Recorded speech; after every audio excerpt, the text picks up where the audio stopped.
In a place called Xanadu, the Mongolian leader Kubla Khan ordered his servants to construct an impressive domed building for pleasure and recreation on the banks of the holy river Alf, which ran through a series of caves so vast that no one could measure them, and then down into an underground ocean.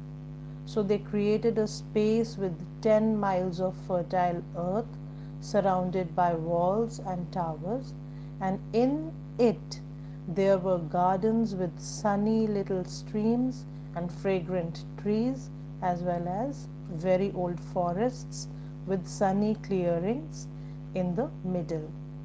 But oh, how beautiful was that deep, impressive gorge that cut through the green hill between the cedar trees.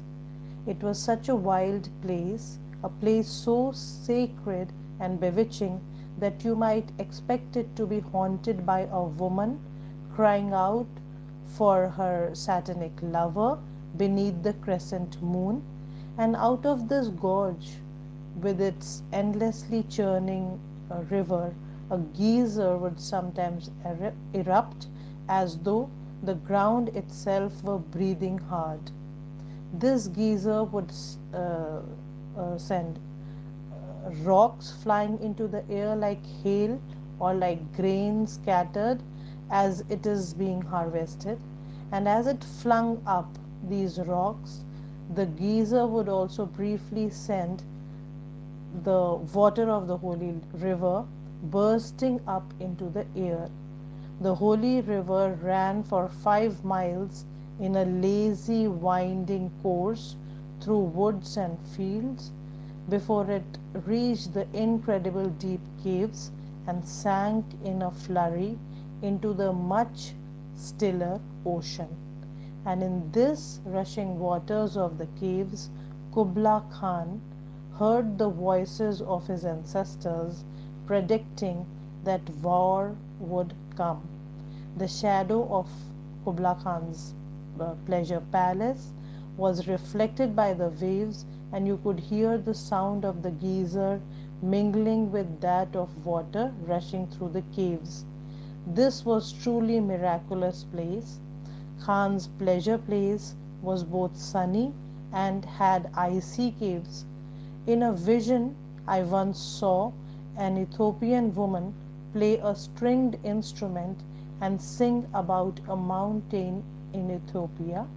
If I could recreate within myself the sound of her instrument and her song, it would bring me so much joy that I would build Kubla Khan's pleasure palace in the sky above me, that sun-filled dome, those caves full of ice, and everyone who heard the song would look up and see what I had built, and they would cry out, "Be careful, look at the wild eyes and crazy hair, make a circle around him 3 times and refuse to look at him. He has eaten the food of the gods and drunk the milk of the heaven." The poet lets the reader know that this will be a dreamy poem filled with fragments of some sort of vision. The speaker then actually begins the poem by introducing a palace that a real world Mongol king and Chinese emperor built in the Middle Ages, calling this a stately or majestic and impressive pleasure dome. Instead of describing the palace in detail, however, the speaker starts talking about a sacred river named Alf. This river runs through caverns so big people can't even measure their true depth. This river doesn't actually exist, but rather is symbolically rich invention of Coleridge's dream or Coleridge's intellect. The name Alf is probably a shortening of the Greek letter alpha, which brings to mind theology in the Bible's book of Revelation. God announces, "I am the Alpha and the Omega," meaning the first and the last letter. Or you can say the creator as well as the destroyer. By naming the river Alf, the speaker associates the river with creative powers, suggesting that the river itself is a symbol of human creativity, that the river runs into vast, measureless caverns and a sunless sea, suggests that the speaker is just as interested in hidden, irrational parts of human mind as its well-lit rational areas. Indeed, the sunless sea is potentially a symbol for unconscious or subconscious or depth or sleep. We see that it has got rhyme scheme A, B, A, A, B, and it has got smooth fluidity in the diction.